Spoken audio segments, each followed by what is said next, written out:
Hi అండి, ఈరోజు వీడియోలో రాగి మాల్ట్ ఈజీగా సింపుల్గా ఎలా రెడీ చేసుకోవాలో చూద్దామండి. ముందుగా ఒక గిన్నె పెట్టుకొని ఒక హాఫ్ లీటర్ వాటర్ మరగనిద్దామండి. ఈలోపు ఒక 3 స్పూన్స్ రాగి పిండిని నీళ్లు పోసుకొని ఉండలు లేకుండా కలుపుకొని అది వాటర్లోకి యాడ్ చేసుకుందాము. మరుగుతున్న వాటర్లోకి యాడ్ చేసుకుని బాగా మిక్స్ చేసుకోవాలండి. అది బాగా ఆగిపోయిన తర్వాత ఒక పావు లీటర్ పాలండి, పాలు యాడ్ చేసుకోవాలి. పాలు యాడ్ చేసుకుని బాగా చక్కగా కలుపుకోవాలండి, అడుగు పట్టనివ్వకుండా కలుపుకోవాలి. తర్వాత బెల్లం యాడ్ చేసుకోవాలి తగినంత మన రుచికి సరిపడా. తర్వాత ఒక 10 బాదం పప్పులు 10 జీడిపప్పులు తీసుకొని చక్కగా పౌడర్ చేసుకుని ఆ పౌడర్ కూడా దానిలో మిక్స్ చేసుకోవాలి. మిక్స్ చేసుకున్న తర్వాత చక్కగా మరిగిన తర్వాత ఒక 15 మినిట్స్లో అయిపోతుందండి. స్టవ్ ఆఫ్ చేసేసి సర్వ్ చేసుకోవడమే.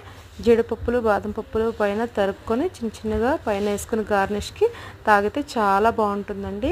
ఇది పిల్లలకి చాలా ఆరోగ్యం అండి. పిల్లలకే కాదు పెద్దవాళ్ళకు కూడా చక్కగా ఒళ్ళు గట్టిపడుతుందండి. కాల్షియము మన బోన్స్ చాలా స్ట్రాంగ్గా ఉండాలన్నా ఇది కంపల్సరీ హెల్ప్ అవుతుందండి. పిల్లలకి పెద్దవాళ్ళకి అందరికీ మీరు కూడా తప్పకుండా ట్రై చేయండి. Thank you.